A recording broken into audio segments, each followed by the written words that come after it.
Iniciando aí.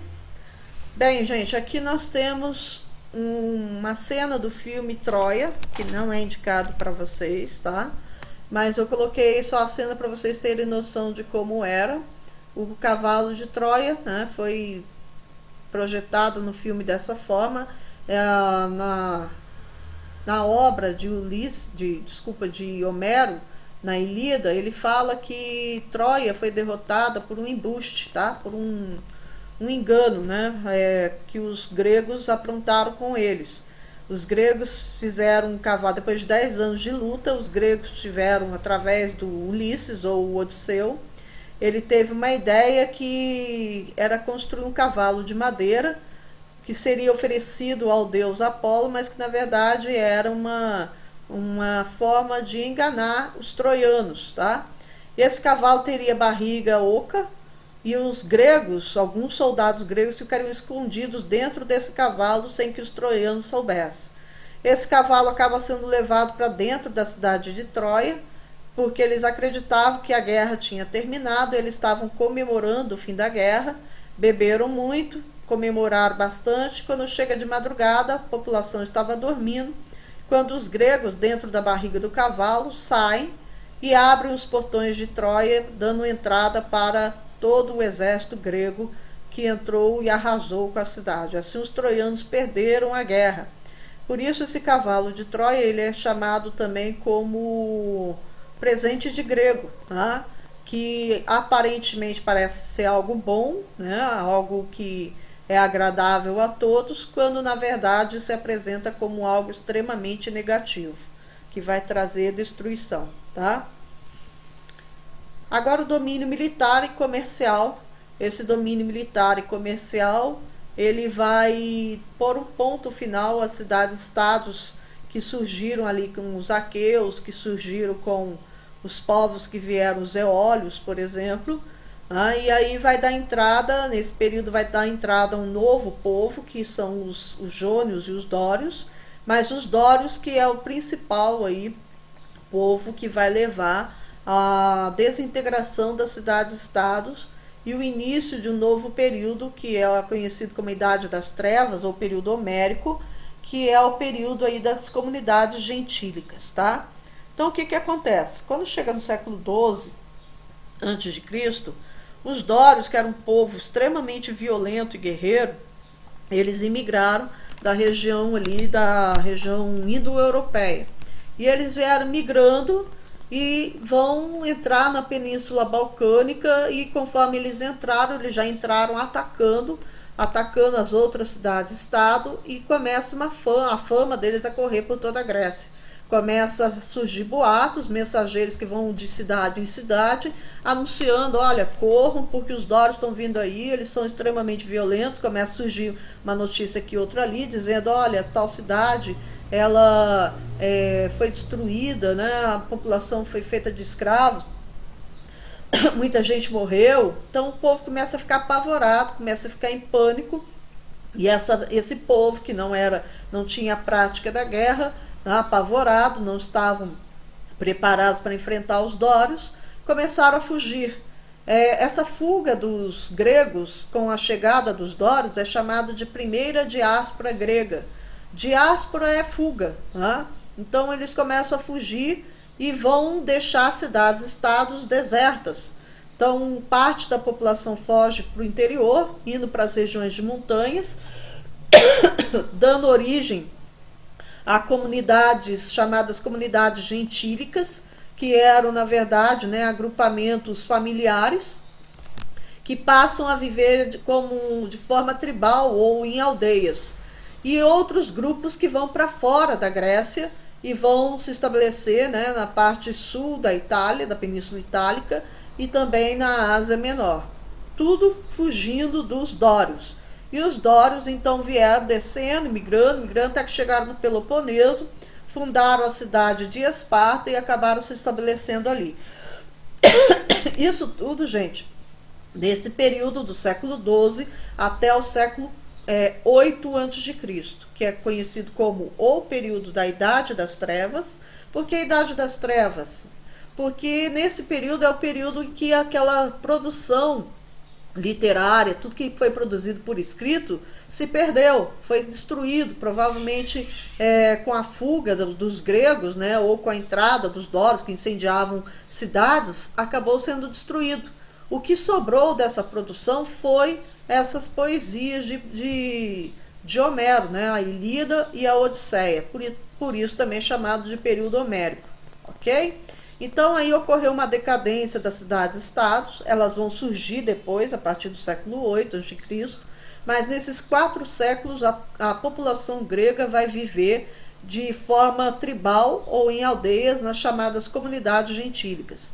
O princípio dessas comunidades gentílicas eram agrupamentos familiares, ou seja, as pessoas que eram da mesma família fugiram juntos, se estabeleceram em outras regiões, geralmente nas regiões de montanhas, para se abrigar e se proteger dos dórios.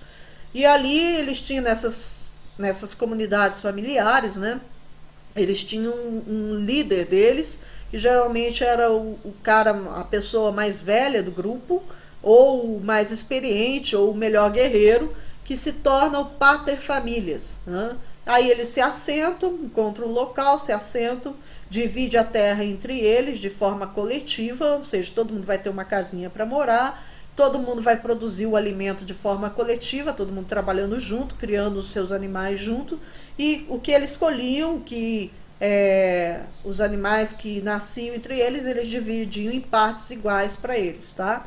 Então, se uma família tinha 10 filhos, a produção de alimento suficiente para aquela família de 10 filhos. Se tinha 5, uma produção de alimento suficiente para aquela família de 5 pessoas, tá? E assim eles viveram por 4 séculos mais ou menos, tá? Bem assim, é chamado de genus, né? O local onde eles viviam, e a comunidade era a comunidade gentílica, onde todos dessa comunidade tinham alguma relação de parentesco entre eles.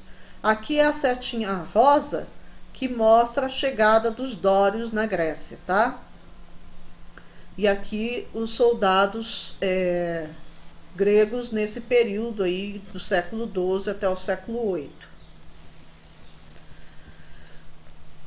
Quando chega no século X, com toda essa desestrutura na Grécia, mesmo com toda essa desestrutura, houve o contato dos gregos com os fenícios. E os fenícios também deixaram uma contribuição para os gregos, tá? A contribuição dos fenícios foi o alfabeto, ou seja, a escrita, e a navegação, tá? E também o conhecimento de produção de vidro, eles também passaram isso para algumas comunidades gregas, tá? Os gregos não tinham escrita antes disso? Tinha. Eles tinham a escrita que eles foram influenciados pela escrita dos cretenses. A escrita dos cretenses era chamada de linear a dos gregos passaram, através da civilização creto-micênica, passou a ser chamado de linear B, tá? Porém, o alfabeto, gente, foi adotado por praticamente toda a Grécia Antiga. O alfabeto ele era muito simplificado. Enquanto as outras escritas tinham 200, 300, no caso dos egípcios e dos mesopotâmicos, mais de 700 códigos, o alfabeto que os fenícios desenvolveram tinha só 22 códigos diferentes, que representavam letras que formavam palavras, tá? E aí os gregos viram aquilo, acharam muito interessante e simplificado e fácil de aprender, e adotaram então essas letras no cotidiano deles, na escrita deles. Só que eles adaptaram algumas letras, né, e criaram outras. No caso deles, parece que eles criaram mais 3 letras a mais, no caso dos gregos, tá?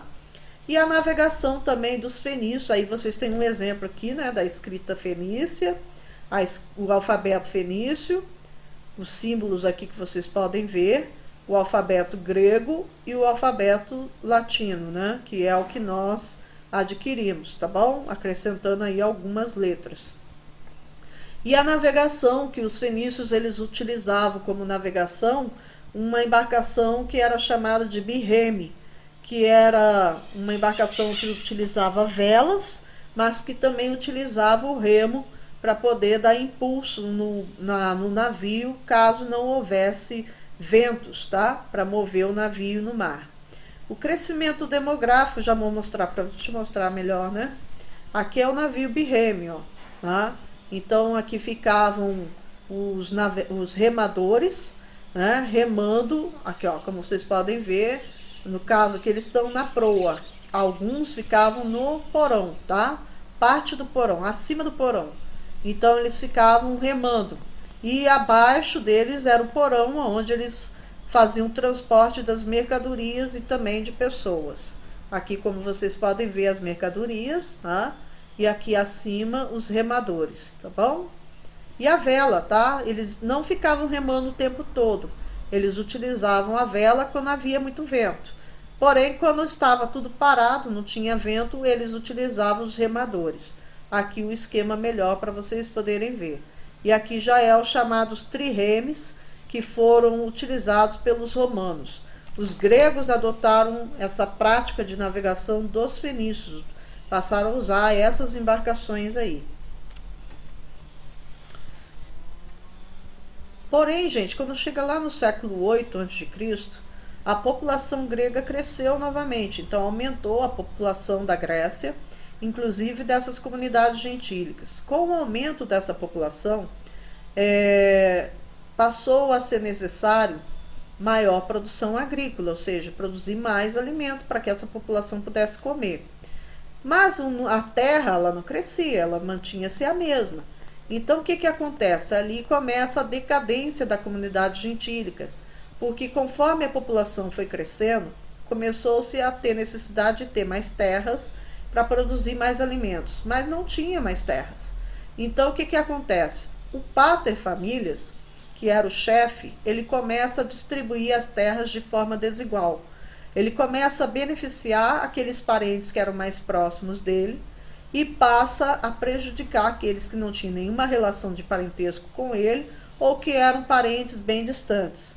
Então essa divisão desigual das terras fez com que desestruturasse essa comunidade gentílica, que aí, conforme foi crescendo, ela deixa de ser uma aldeia, se torna uma cidade-estado novamente e passa a ter aí a desigualdade social entre eles, aonde poucos vão ter muita terra e muitos vão ter terra nenhuma, tá? Aliás, não vão ter terra nenhuma, ok, gente?